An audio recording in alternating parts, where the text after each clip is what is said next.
When I knew Neil McKenty, he was a very successful broadcaster at CJAD, and then he left rather unexpectedly and said he was going to be a writer. He's with us today. Neil, is this what you were leaving to write, In the Stillness Dancing? Exactly, Matthew. I started the book, In the Stillness Dancing, while I was still at CJD doing the talk show Exchange, and concluded that I couldn't do both. And I felt that doing the book, completing the book, was more important, so I left. It's the journey of John Mayne, the story of John Mayne. What were you doing? Where was your life headed when you met John Mayne? Well, I was here in Montreal in 78, 79, happily married with a good job, as you know, at CJD. But I felt, and my wife felt, and we talked about this from time to time, that there was something missing in our lives. For lack of a better word, I would call it a spiritual dimension. We had both been involved in religious things. I had been in the Jesuits for a number of years, and we didn't want to go back to that kind of structure. But we felt there was something missing. One day I was talking to an old Jesuit friend of mine. He said, "Have you ever heard of John Mayne?" I said, "No, who is he?" Well, he said he's a Benedictine monk who's come over here from England to start a meditation center.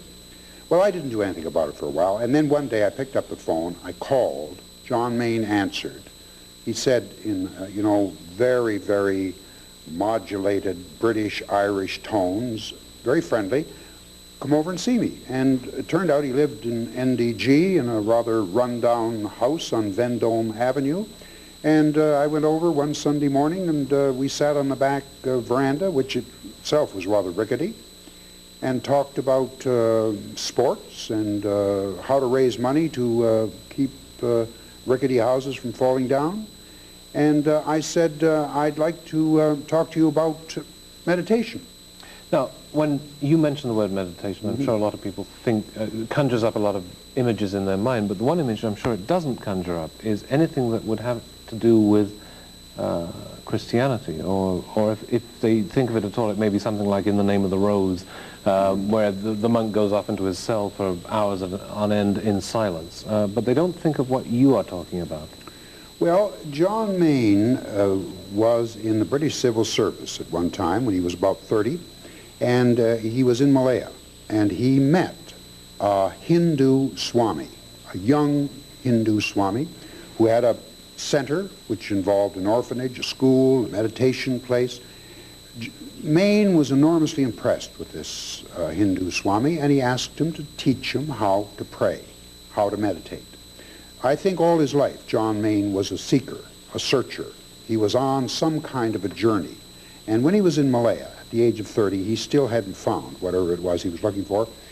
The Swami said, "Well, I don't think you people in the West meditate the way we do." John Mayne said, "I don't care." He said, so the Swami said, "Okay, if you come out and meditate with me every week and do it twice a day in your quarters, well, I'll take you on." And that's what John Mayne did. And he found a way of inner concentration from the East. And many years later, he found that this tradition had been in the West, had been in Christianity, went back at least to the 4th century, probably went back further. So that John Mayne, in a very exciting discovery for him, kind of wedded the East and the West and found a tradition that is truly Christian. I don't want to dwell on questions of comparative religion, but no. As you know, a good many people are secular meditators. Yes. They meditate morning and evening with no connection to any church, no thought of prayer, no thought of God, just as a relaxation technique. Where do these two things overlap, and where do they part company? Well, I would say they part company essentially in the motivation. That the meditation that John Mayne taught is motivated by a belief in God, in a God, and is motivated by one's faith. whereas many of these other types of meditation, very good in themselves, operate at a purely natural level. What was your frame of mind when you met him, and when you walked away, were you immediately impressed when you met him for the first time? Well, I was impressed, Matthew, when I met him for the first time. He was an impressive man physically, tall, very well-spoken. One of his friends at Trinity College in Dublin, when they were there together, talked to me later and said he could have been an actor had he gone on the stage, and a very successful one. I was impressed at the beginning, but my regard for John Main deepened as I went to the Priory on Vendome and later on Pine Avenue, heard him talk about prayer and about meditation and about the inner journey, because the book, In the Stillness Dancing, The Journey of John Main, is not only about what happened to him from the time he was born in London till he died of cancer in Montreal, but it was his inner journey.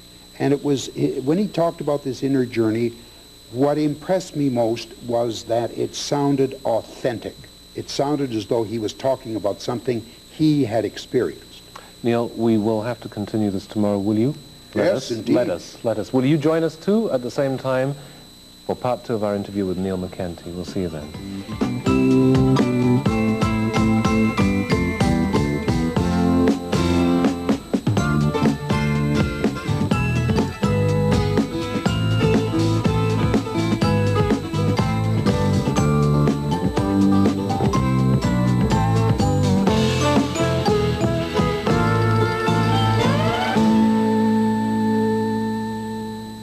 Together, they're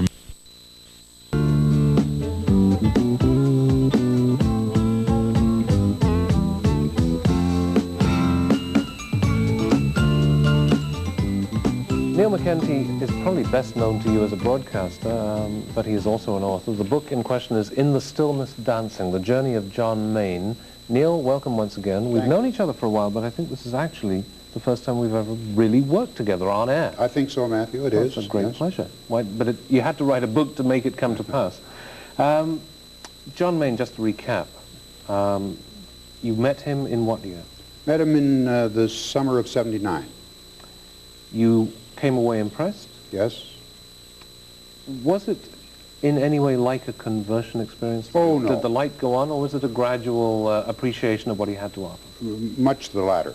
Gradual appreciation, a deepening appreciation, and that I listened to this man over a period of years, went to his meditation instruction once a week with my wife, and I just never detected a false note.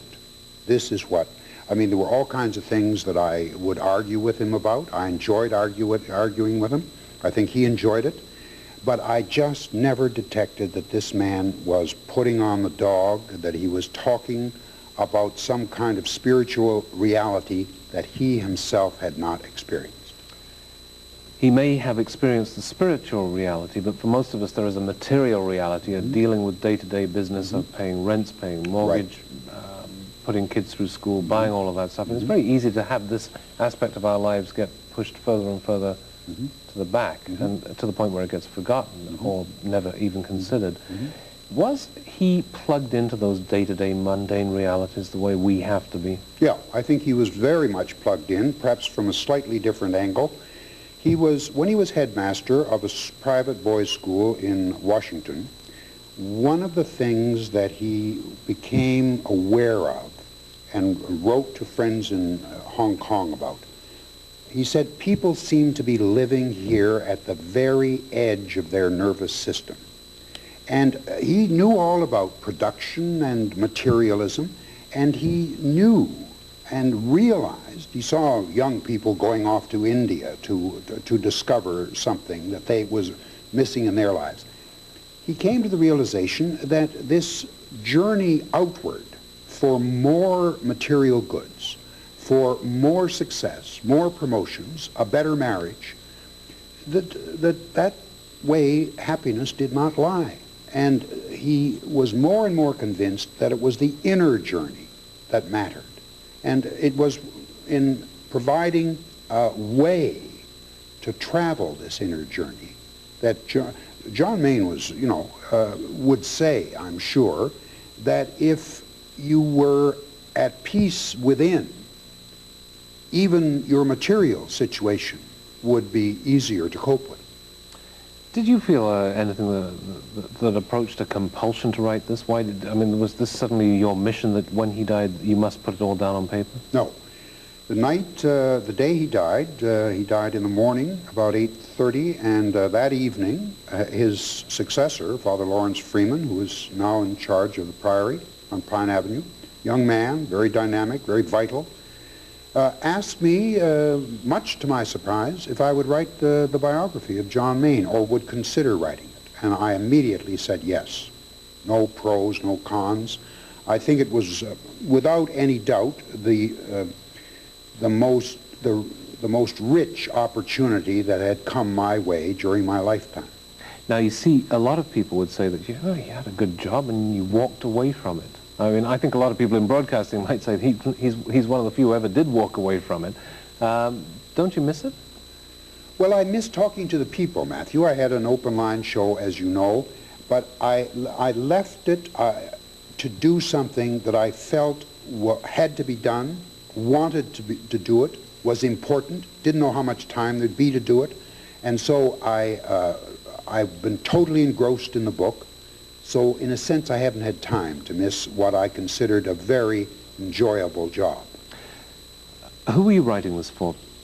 Principally a religious audience, a general audience, a specific audience? No. I'm writing this for a general audience. I'm writing this for human beings because John Mayne dealt with human nature and with the problems and the challenges of human nature. So the taxi drivers that are out there and the housewives and the airplane pilots and the farmers, this, I think, has something to say to them, and I think it'll have something to say 50 years from now. Does he have a message that can be summed up? I mean, what he stood for, what he lived for. Is there an easy encapsulation of what he said? Well, I don't think there's any easy or simple encapsulation. I think John Mayne all the time was talking about love, and that if one loved and was loved, one had, in that sense, made a success of life. But it seems that every day we have reminders of what a tragic waste we are making of our lives in this world. Mm-hmm. I mean, it seems, if you yes, in that way, things are getting worse every day. Yeah. So, John Mayne, I think, would say, if you, one single person, and then another person, can change their lives for the better and affect their environment and bring more love into their world, then that is quite an achievement and quite a challenge.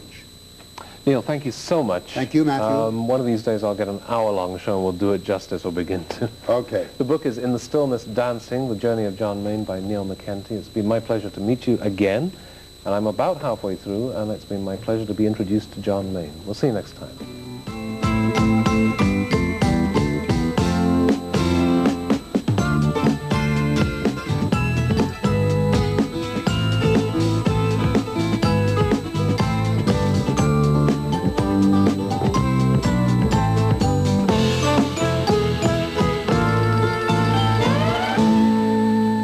Associate the act of meditation with Eastern religions, but in recent years many Christians have started the practice. One of them is a former broadcaster from Montreal, Neil McKenty, who was inspired by a Catholic priest named John Mayne. Mr. McKenty has written a book about Father Mayne and the experience of meditation that is called In the Stillness Dancing, and on this Good Friday we welcome Mr. McKenty. Hi. Nice to be here, Peter. Nice to be. I used to listen to you every day driving into Montreal. And when you were in Montreal, I listened to you. So it's nice to put a face to the voice. Tell me why because you left radio. You left that job in Montreal to work on this book. Well, I enjoyed radio. I did an open line show in Montreal, as you know. I just couldn't maintain the standards that I wanted for that program and do the book. And I had been asked after John Mayne's death to write a biography. I didn't hesitate a second. I found I couldn't do both of them. The priority for me clearly was to do the book. Had you started meditation at that point? Oh, indeed. Yourself? Indeed, Peter. I met John Mayne in the summer of '79. Started to go to the Priory that he started in Montreal. sometime in early 80, and with my wife, and we've been going to the Priory and meditating ever since. What does it do for you? I mean, I think a lot of people think this is like Shirley MacLaine-ish, or wear your orange robes. No, no orange robes. John Mayne was very, very down to earth, almost pedestrian, I would say, in terms of meditation. It was a very simple thing, not easy. I mean, you just sat down, you closed your eyes, and you started to think about a prayer word or mantra. And of course, in the Stillness Dancing, it describes one of the key places in his life where he met the Swami when John Mayne was a member of the British Civil Service in Malaya. And this Swami, this Hindu Swami, John Mayne found very attractive, and he influenced him a great deal in his approach to prayer. Later on, John Mayne found that this kind of prayer, imageless, without words, without thoughts, concentrating on a prayer word, or call it a mantra, to develop an interior silence, found that that indeed had been part of an old Christian tradition. But did he see it as a prayer? Does he see it as a form of prayer? Because, I mean, it seems to me you're not praying to anything or anybody. No. It's almost like imaging in cancer. No, I think not. I think we have been so inured in the West and taught in the West as Christians, I think, that prayer must involve a great deal of activity and words and images. Whereas John Mayne, without being too theological about it, would have said that there is only one prayer, the prayer of Christ to the Father, and that our role is to associate ourselves in silence, deep silence, and faith in that prayer. Is it difficult to learn? Can anybody do it? Anybody can do it. The answer is clear. It is very simple. As I said, Peter, you don't stand on your head. You don't roll down the street, either in Toronto or Montreal. You sit down, you sit straight, you close your eyes, you start to concentrate on the word. Now, can you pick that word? Can it be any word? It could be any word, but the word that John Mayne suggested, there's nothing secret about it, nothing magical, nothing esoteric. The word that he suggested was Ma-Ra-Na-Tha, which is Aramaic, the word, the language that Jesus spoke much of the time in Galilee. And that word means, "Come, Lord," although John Mayne said, don't think about the meaning of it. Just concentrate on repeating it, Ma-Ra-Na-Tha, so that you develop a kind of interior, alert silence. There's nothing passive about it, is there? There's nothing passive about it. People sometimes say to me, does this drive you into the interior? I know all about introspection. I know all about examining your belly button spiritually. I know all about trying to unscrew the inscrutable.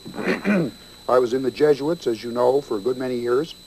And there's nothing passive about this. It's active, and while it's an inward journey, the ultimate is that you become more aware of people, and John Mayne always maintained it led to community. The Mackenzie of Exchange, the program in Montreal, if you didn't believe in this and somebody came in with a book like this, you'd say, prove it to me. Of course. Prove it. Can you prove it?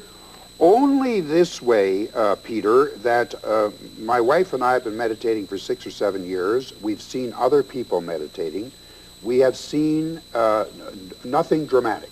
John Mayne was asked about, a woman said, what if I see a vision? He said, madam, if you see a vision, get back to saying the mantra as quickly as you possibly can. Nothing dramatic. Very imperceptible. Other people will notice changes before you do. The changes are not spectacular. What happens is you become a little calmer, a little more peaceful, a little more able to relate to other people, and in my case, and I think in the case of others, the priorities change slightly, but fundamentally. Things that mattered before, like maybe a promotion, a bigger job, more money, matter less. Things that didn't matter so much before, people, being really present to people, so that when you're talking to somebody, if they're in the hospital or if you just meet them on the street, you're really there. Fascinating read. Great pleasure to meet you. Thank you. Nice talking to you, Peter. Thanks. We'll be back right